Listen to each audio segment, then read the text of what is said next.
Go to your Discord server and click on the server name and go to server settings. In settings, select roles, and now we'll create a new role for moderator.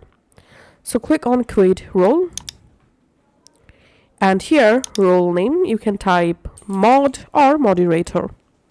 Now scroll down, enable this option, display role members separately from online members, and then go to permissions, and now we will adjust permissions for the moderator role.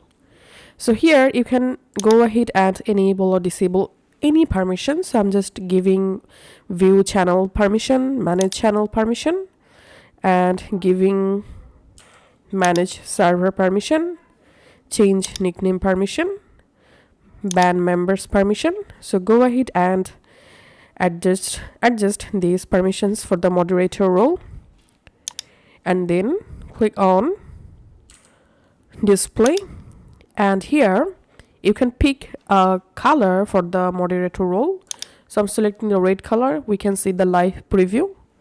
Then I'm clicking on save changes. Once the role successfully created, now it's time to assign people to this moderator role.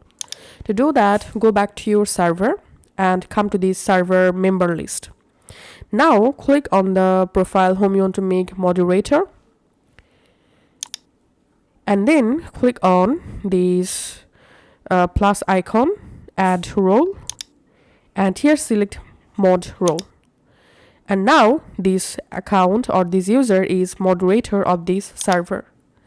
So this is how you can actually add moderator in our Discord server. Thanks for watching.